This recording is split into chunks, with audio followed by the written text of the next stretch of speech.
तो नमस्कार, मैं आप सभी का स्वागत करता हूं अपनी क्लास में। दोस्तों, हमने पिछली क्लास में स्थानीय स्वशासन के बारे में जाना था। आज हम जानेंगे भारतीय न्यायपालिका के बारे में। बहुत ही महत्वपूर्ण टॉपिक है, तो इसको हम बहुत ही अच्छी तरीके से जानेंगे। पहले हम सर्वोच्च न्यायालय के बारे में जानेंगे, फिर उच्च न्यायालय के बारे में जानेंगे। बस यहीं से क्वेश्चन पुटअप होते हैं, ठीक है। और इसके नीचे भी बहुत सारे न्यायालय हैं, हालांकि एक बेसिक स्ट्रक्चर में बनाऊंगा। तो पहले हम बात करते हैं भारतीय शासन प्रणाली में कितना महत्वपूर्ण है, ठीक। तो हम बात करते हैं पहले भारतीय शासन प्रणाली। इसके कितने महत्वपूर्ण अंग हैं? 3 महत्वपूर्ण अंग हैं, आप सभी को पता होगा। कौन कौन से? पहला है कार्यपालिका, जिस पे हम बात कर चुके हैं। दूसरा है हमारा विधायिका, इस पे भी हम बात कर चुके हैं, केंद्रीय स्तर से और राज्य स्तर से। अब हमारा टॉपिक है न्यायपालिका। तीनों ही बहुत महत्वपूर्ण हैं, ठीक। अगर शासन के परिप्रेक्ष्य से देखा जाए तो तीनों ही बहुत ही महत्वपूर्ण हैं। अब न्यायपालिका की हम बात करें तो हमारे देश में न्यायपालिका का मतलब विशेषता कैसी है? जैसे हमने पढ़ा था कार्यपालिका और विधायिका। कार्यपालिका और विधायिका ये कैसे हैं? एक प्रकार से अगर देखा जाए तो संघीय प्रणाली। संघीय प्रणाली का मतलब जैसे कि केंद्र के लिए अलग है और राज्य के लिए अलग। जैसे हमने पढ़ा था संघ सूची एंड राज्य सूची, उनमें अलग अलग विषय हैं। राज्य के लिए अलग है, केंद्र के लिए अलग है, केंद्र के लिए अलग विधायिका है, राज्य के लिए अलग विधायिका है। लेकिन न्यायपालिका क्या है? न्यायपालिका एकीकृत है। इसकी प्रकृति कैसी है? एकीकृत। तो ऐसे लिखिएगा, भारतीय शासन में न्यायपालिका एकीकृत है, ठीक। संघीय न होकर एकीकृत है। एकीकृत का मतलब हम जानेंगे। एकीकृत का मतलब है कि पूरे भारत के लिए एक, क्या है? पूरे भारत या पूरे देश के लिए एक शासन प्रणाली। ऐसा नहीं है कि राज्य के लिए दूसरा सुप्रीम कोर्ट होगा और केंद्र के लिए दूसरा सुप्रीम कोर्ट होगा। सबके लिए क्या है? एक ही सुप्रीम कोर्ट है, इसीलिए इसको एकीकृत या एक ही न्यायालय है, ठीक। इतना हमने बेसिक बारे में जान लिया। अब हम बात करेंगे इसके स्ट्रक्चर के बारे में। स्ट्रक्चर क्या है? अगर हम बात करें स्ट्रक्चर तो इसका शंकुनुमा स्ट्रक्चर है ना, ऐसे देखिएगा। अगर हम बात करें ऐसे, अपने देश में कैसी न्यायपालिका है? एकीकृत है। इसका स्ट्रक्चर कैसे है? देखो, सर्वोच्च पे कौन बैठा है? सबको पता होगा, सुप्रीम कोर्ट, सर्वोच्च न्यायालय। इसको बार बार हम सर्वोच्च न्यायालय ना लिखकर एससी लिखेंगे ना, सुप्रीम कोर्ट, समझ जाइएगा। ऊपर है सबसे सुप्रीम कोर्ट, उसके नीचे आ जाता है हमारा हाई कोर्ट। हाई कोर्ट को हम एचसी से डिनोट कर रहे हैं, ठीक। High court. हाई कोर्ट के बाद आता है हमारा, आप लोगों के डिस्ट्रिक्ट में होगा, जिला एवं सत्र न्यायालय। जिला एवं सत्र न्यायालय, डिस्ट्रिक्ट एंड सेशन कोर्ट। उसके बाद सबसे निचले स्तर पे उसके बाद होता है हमारा मुंसिफी कोर्ट।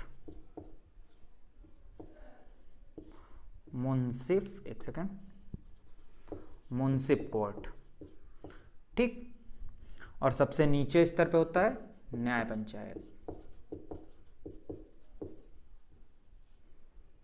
सबसे ऊपर कौन होता है? सुप्रीम कोर्ट होता है। उसके बाद हाई कोर्ट होता है, प्रत्येक राज्य का एक हाई कोर्ट होता है, ठीक। उसके बाद हर जिला में एक जिला एवं सत्र न्यायालय होता है, जिला एवं सत्र न्यायालय होता है। और जिले के अंदर बहुत सारे मुंसिफ कोर्ट होते हैं ना, तहसील स्तर पे एंड ब्लॉक लेवल पे तो नहीं कह सकते, बट 1-2 तहसील स्तर पे मुंसिफी कोर्ट का स्थापना की जाती है, ठीक। और इसी में मजिस्ट्रेट भी होता है। दीवानी के मामले और फौजदारी के मामले ये अलग अलग देखे जाते हैं, ठीक, मजिस्ट्रेट। और एक गांव स्तर पे क्या होता है? न्याय पंचायत होती है। गांव स्तर पे न्याय पंचायत की स्थापना की जाती है। उसके बाद अब हम बात करें, अब एक ट्रेंड चला है, मतलब बहुत कुछ सालों से उसकी ट्रिब्यूनल की स्थापना होने लगी है ना, या अधिकरण जिसको कहते हैं। और बहुत सारे आयोग की स्थापना होती है जो न्यायिक प्रक्रिया में सहायता करते हैं। ठीक, जैसे एनजीटी हो गया हमारा, नेशनल ग्रीन ट्रिब्यूनल। ठीक, तो हमने बेसिक स्ट्रक्चर के बारे में जान लिया। सर्वोच्च न्यायालय सबसे ऊपर होता है, उसके बाद हाई कोर्ट होता है, जिला एवं सत्र न्यायालय होता है, उसके बाद फिर मुंसिफ कोर्ट, उससे नीचे फिर सबसे नीचे न्याय पंचायत होती है। ठीक, तो आज हम सिर्फ बात करेंगे सर्वोच्च न्यायालय के बारे में, बिल्कुल गहनता से जानेंगे। पेपर के पॉइंट ऑफ व्यू से कोई भी क्वेश्चन नहीं छूटेगा, ये दावा है हमारा।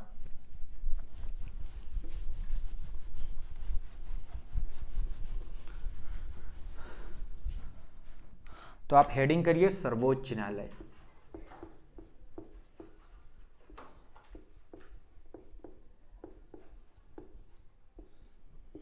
ठीक, पहली बात तो हम संविधान के परिप्रेक्ष्य से देखें तो भारतीय न्यायपालिका है जो मतलब कि सर्वोच्च न्यायालय है। सर्वोच्च न्यायालय है किस अनुच्छेद से किस अनुच्छेद तक है, तो हम बात करेंगे अनुच्छेद 124 से लेके 247 तक। कहां पर है? भाग 5 में ही है, जिसमें संघ वाला प्रावधान है भाग 5 में। ठीक, अगर हम बात करें सबसे पहले अनुच्छेद 124 की, अनुच्छेद 124 में क्या दिया गया है? सर्वोच्च न्यायालय की स्थापना एवं उसके गठन के बारे में। ठीक, हम बात कर एचसी,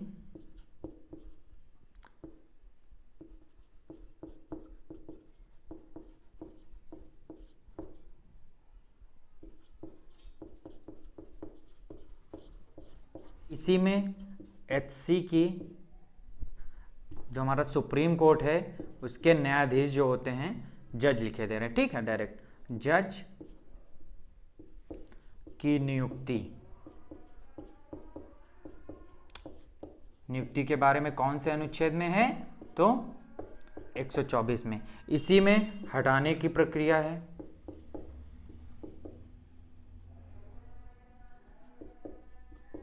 देखो, अगर हम जज ना लिखे तो समझ जाइएगा हम सुप्रीम कोर्ट के न्यायाधीश की बात कर रहे हैं। ठीक है, अब आज हम हम इसके बाद जो बात करेंगे वो सुप्रीम कोर्ट के ही बारे में बात करेंगे। तो हटाने की प्रक्रिया इसी में है। उसके बाद क्या है इसमें? हटाने की प्रक्रिया हो गया। ठीक है, बस इतना इंपॉर्टेंट है। अब हम बात करेंगे अनुच्छेद 125। अनुच्छेद 125 में क्या है? वेतन है, भत्ते हैं। ठीक, वेतन भत्ते के बारे में किसमें है? 125। किसके लिए है? सुप्रीम कोर्ट के न्यायाधीशों के लिए। ठीक, अब वेतन भत्ते की बात हो गई तो कौन निर्धारित करता है? तो संसद द्वारा निर्धारित होती है। संसद द्वारा निर्धारण। लगभग अगर सीजीआई की बात करें, चीफ जस्टिस ऑफ इंडिया, तो लगभग 2,80,000 रुपए इनकी इनकम मतलब मंथली सैलरी है। लेकिन संसद द्वारा निर्धारण संसद द्वारा निर्धारण इनके वेतन और भत्ते किए जाते हैं। इनका भार किस पे पड़ता है अगर हम बात करें तो ये मतलब भार का मतलब होता है किस निधि से दिए जाते हैं। तो किस निधि से दिए जाते हैं? भारत की संचित निधि से। भारत की संचित निधि से। देखो, छोटी छोटी बातें होती हैं, इनको जानना जरूरी है। अभी देखो पेट में आया था कि केंद्र जो हमारा केंद्र शासित प्रदेश है उसमें जो उच्च न्यायालय है उसकी स्थापना किसके द्वारा की जाती है। ठीक, तो इतना डीप पूछता नहीं है, वैसे फिलहाल जान लेते हैं, पढ़ते चले। जब पढ़ ही रहे हैं तो सब कुछ पढ़ लें, जिससे अगर क्वेश्चन आना होगा तो बन जाएगा। ठीक, अब अनुच्छेद 125 में बात कर लिए। 126 में क्या है? 126 में हमारा कार्यकारी मुख्य न्यायाधीशों की नियुक्ति, कार्यकारी न्यायाधीशों की नियुक्ति। कार्यकारी न्यायाधीशों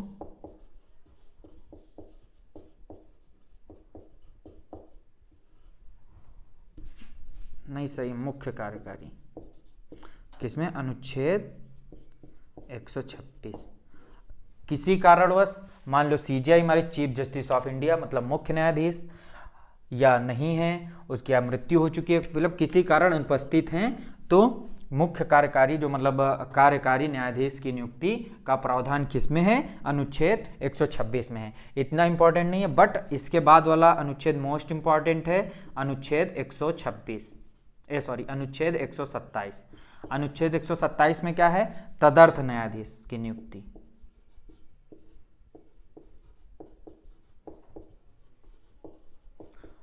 तदर्थ न्यायाधीशों की नियुक्ति।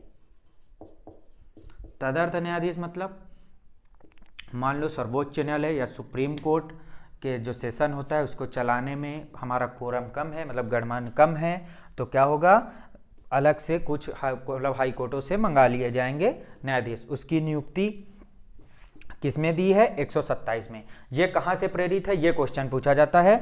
तो जो तदर्थ न्यायाधीश की नियुक्ति है ये फ्रांस से प्रेरित है। कहाँ से प्रेरित है? फ्रांस से प्रेरित।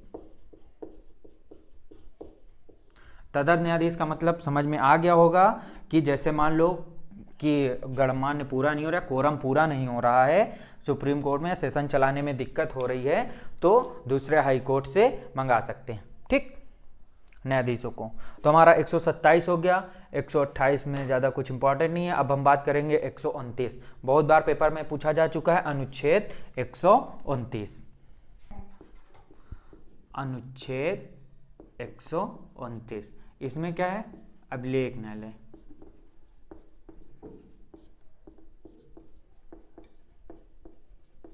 देखो इसका मतलब समझिएगा, अभिलेख न्यायालय का मतलब है कि सुप्रीम कोर्ट जो भी निर्णय देती है उसका रिकॉर्ड रखा जाएगा, है ना। 129 के तहत उसका रिकॉर्ड रखा जाएगा और भविष्य में मान लो कोई भी कोर्ट उसको लागू भी कर सकती है कि हाँ सुप्रीम कोर्ट ने ये निर्णय दिया था, मतलब विधि को एक प्रकार से विधि मान सकती है। इनके निर्णय को क्या विधि मान सकती है। अगर लिखा होगा तो मान लिया जाएगा। उसके बाद क्या है?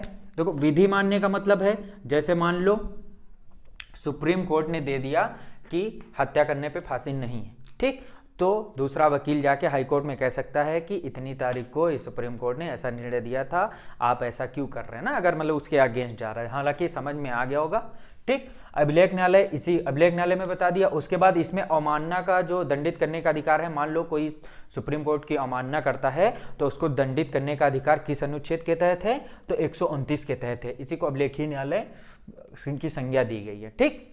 अब 129 हो गया हमारा। अब हम बात करेंगे अनुच्छेद 131।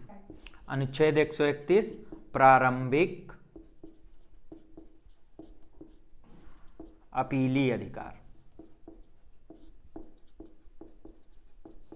बस इसको ऐसे ही जान लो और कुछ इंपॉर्टेंट नहीं। अपीलीय अधिकार, प्रारंभिक अपीलीय अधिकार का मतलब यह है कि जैसे मान लो किसी मतलब केंद्र या किसी राज्य में कोई विवाद होता है, अगर सुप्रीम कोर्ट जा रहा है तो उसको पहले प्राथमिकता दी जाएगी ना, या राज्य में हो रहा है, दो या दो से अधिक राज्यों में हो रहा है, तो उसको अगर उसको सुप्रीम कोर्ट को लगता है मामला गंभीर है तो उसको अनुच्छेद 131 के तहत उसको प्राथमिकता दी जाएगी। अब हम बात करेंगे अनुच्छेद 132 में क्या है? अनुच्छेद 132 में संवैधानिक मामलों में अपीलीय अधिकार।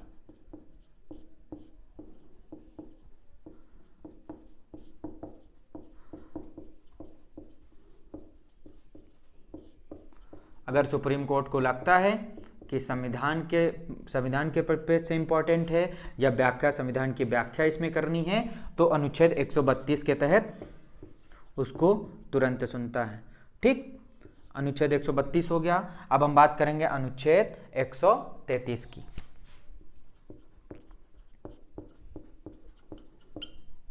अनुच्छेद 133 में क्या है? सिविल मामलों में अपील। जैसे इसमें संवैधानिक हो गया, इसमें प्रारंभिक अपीलीय अधिकार बता दिया केंद्र राज्य, और संवैधानिक मामलों में अपीलीय अधिकार इसमें बता दिया। और अनुच्छेद 133 में क्या है? सिविल मामलों में।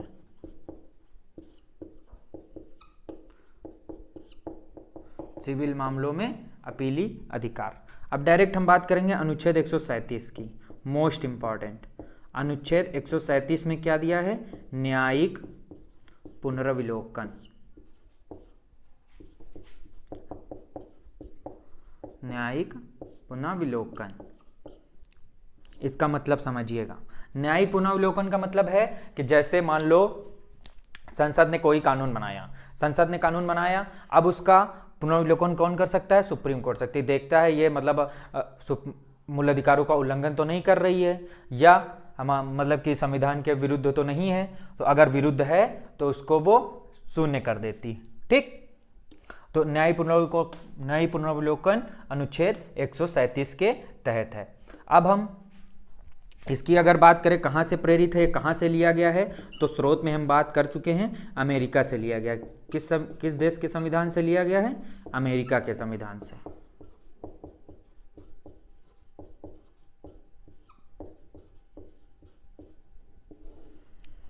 ठीक, अनुच्छेद 137 हो गया। अब हम बात करेंगे अनुच्छेद 143। हम बात कर चुके हैं हालांकि 143, कुछ याद आ गया? 143 क्या होता है? राष्ट्रपति सुप्रीम कोर्ट से परामर्श ले सकता है।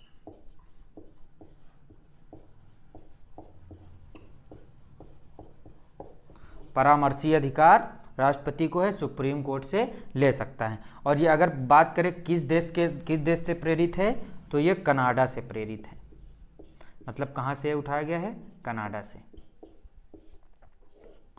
ठीक, तो ये बहुत ही क्वेश्चन पूछा जाता है कि राष्ट्रपति जो है मतलब किसी विधि में सुप्रीम कोर्ट से परामर्श किस अनुच्छेद के तहत कर सकता है? तो 143। ऐसे याद रखो, राष्ट्रपति सुप्रीम कोर्ट के मुख्य न्यायाधीश से 143 करता है ना? 143 करता है कनाडा से, ऐसे आसानी से याद होगा। ठीक, कहाँ से लिया गया है? कनाडा से लिया गया है। ठीक, तो अनुच्छेद 129, 131, 132, 133, 137, 143, इतना अगर हम बात करें मोस्ट इंपॉर्टेंट की, तो ये वाला जरूर याद करिएगा और ये वाला जरूर याद करिएगा। ये सब भूल जाइए, सिर्फ नोट रखे रहिए बस। ये वाला कतई मत भूलिएगा, बहुत बार पूछा जा चुका है। अब हम बात करेंगे सुप्रीम कोर्ट के जो न्यायाधीश होते हैं उनकी योग्यता के बारे में। ठीक, एचसी के न्यायाधीशों की योग्यता।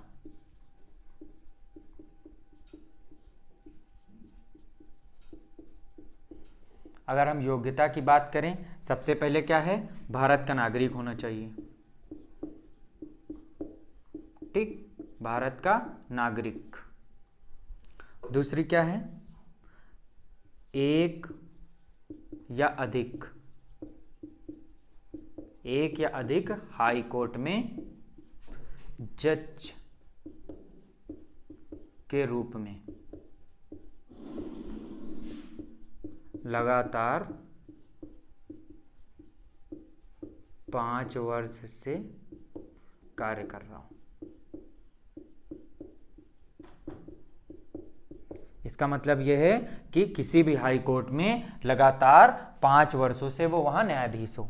ठीक, अगर हम तीसरी योग्यता की बात करें तो एक या अधिक हाई कोर्ट में अधिवक्ता के रूप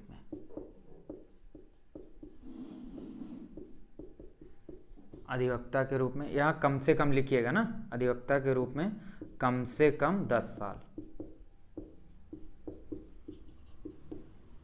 10 साल, वो भी क्या? लगातार। ठीक, लगातार वकील के रूप में कहा हाई कोर्ट में कार्य किया हो तो उसको सुप्रीम कोर्ट का न्यायाधीश नियुक्त किया जा सकता है। और चौथा है हमारा राष्ट्रपति की राय पर पारंगत विधिवेत्ता।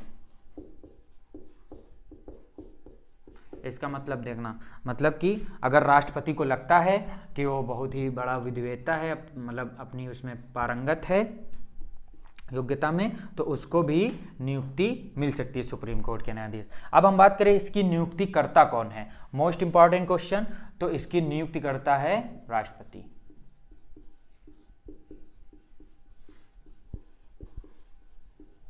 राष्ट्रपति नियुक्त करता है, लेकिन क्या जो मुख्य न्यायाधीश होते हैं इसकी नियुक्ति कौन करता है? राष्ट्रपति करता है। उसके बाद जो अन्य न्यायाधीश होते हैं इनकी भी नियुक्ति राष्ट्रपति करता है, लेकिन इनकी सलाह पर करता है। ठीक, मुख्य न्यायाधीश की सलाह पर अन्य न्यायाधीश की नियुक्ति की जाती है, किसके द्वारा? राष्ट्रपति के द्वारा। ये जिसको बोलेंगे उसको राष्ट्रपति जी नियुक्त कर देंगे। ठीक, और जो मुख्य न्यायाधीश की नियुक्ति है, जो अभी परंपरागत तरीकों से वरिष्ठ, जो सुप्रीम कोर्ट का वरिष्ठतम न्यायाधीश होता है, वही मुख्य न्यायाधीश बनता है। ठीक, अब हमने बात कर लिया भारत का नागरिक होना चाहिए, एक या अधिक हाई कोर्ट में जज के रूप में लगातार 5 वर्ष से कार्य कर रहा हो, उसमें सुप्रीम मतलब हाई कोर्ट में अधिवक्ता के रूप में कम से कम 10 साल कार्य कर रहा हो, और चौथा क्या है, राष्ट्रपति की राय पर पारंगत विधिवेत्ता हो। ठीक, हमने तो योग्यता के बारे में जान लिया। अब हम बात करेंगे इसकी सेवानिवृत्ति की आयु। सुप्रीम कोर्ट की जो सेवानिवृत्ति की आयु है, पेट 2022 में पूछा गया,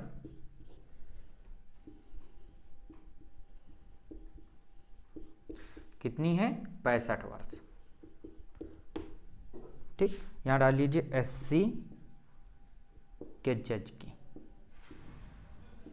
है ना, सुप्रीम कोर्ट के जज की सेवानिवृत्ति की आयु कितनी है, 65 वर्ष। ठीक, हमने जान लिया ये भी। अब क्या बचा है हमारा,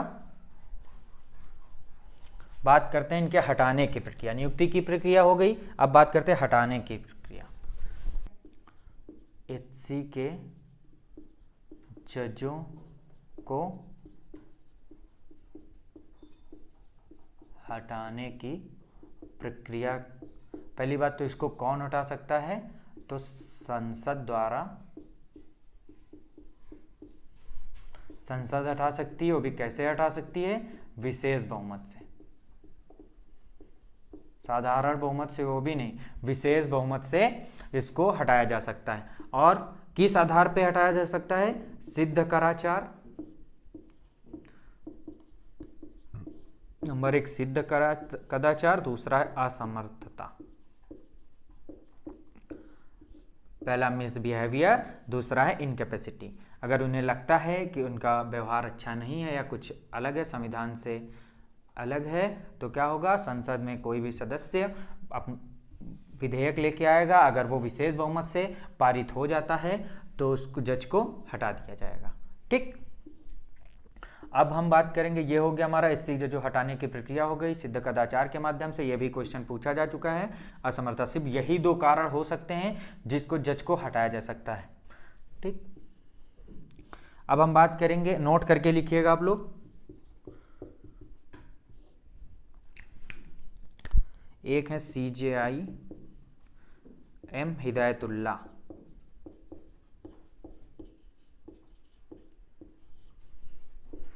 एकमात्र ऐसे न्यायाधीश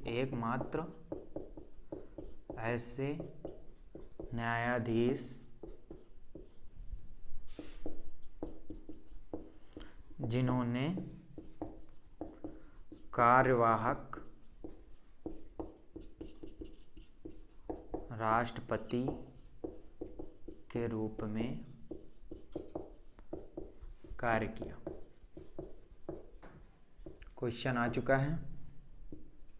नंबर 1 देखो, अगर राष्ट्रपति का पद खाली है तो उसका कार्यभार कौन देखता है, उपराष्ट्रपति। अगर उपराष्ट्रपति भी नहीं है तो कौन देखता है, मुख्य न्यायाधीश। तो एक बार ऐसा संयोग बना है कि राष्ट्रपति भी नहीं थे, उपराष्ट्रपति भी नहीं थे, तो कौन थे, CJI M हिदायतुल्लाह, मतलब chief justice of India M Hidayatullah एकमात्र ऐसे न्यायाधीश हैं जिन्होंने कार्यवाहक राष्ट्रपति के रूप में कार्य किया है। दूसरा है, लिखिएगा, सुप्रीम कोर्ट की प्रथम महिला न्यायाधीश कौन है, फातिमा बीबी।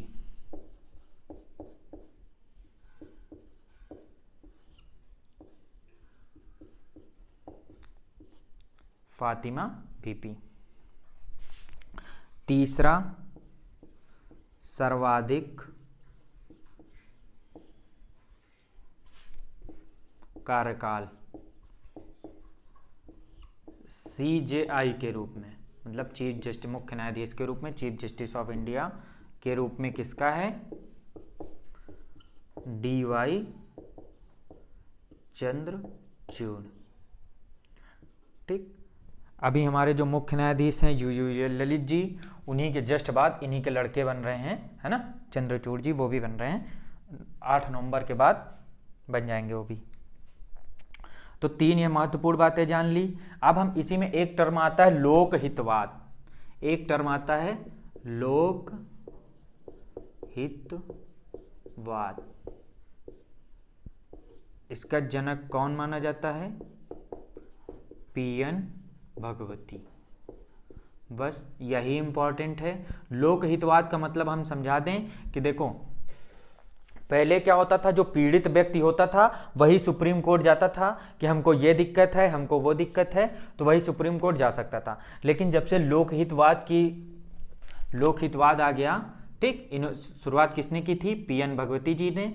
तो लोकहितवाद के माध्यम से कोई भी व्यक्ति दूसरे की भी समस्या लेकर जा सकता है। अगर वो सक्षम नहीं है कि वो सुप्रीम कोर्ट नहीं जा सकता, उसको लगता है कि ये सक्षम नहीं है, तो हम जाएं कि चलो हम चलते हैं, उनके बदले हम आ रहे हैं कि उनको ये दिक्कत है, तो वो उसको सुप्रीम कोर्ट सुनवाई जरूर करेगा। तो दोस्तों, हमने सर्वोच्च न्यायालय के बारे में जो महत्वपूर्ण बातें थी हमने जान लिया। कहाँ स्थापना होती है, अभिलेखीय न्यायालय क्या होता है, और न्यायिक पुनर्विलोकन क्या होता है, परामर्शी अधिकार क्या क्या हैं, ठीक, उसके हटाने की प्रक्रिया भी जान ली, योग्यता के बारे में भी जान लिया, और लास्ट में मोस्ट इंपॉर्टेंट जो क्वेश्चन है उनके बारे में जान लिया, और लोकहितवाद के भी बारे में जान लिया। तो दोस्तों, अगर वीडियो अच्छा लगा हो तो वीडियो को लाइक करिए, हमारे चैनल को सब्सक्राइब करिए, ज़्यादा से ज़्यादा शेयर करिएगा दोस्तों। बहुत बहुत धन्यवाद।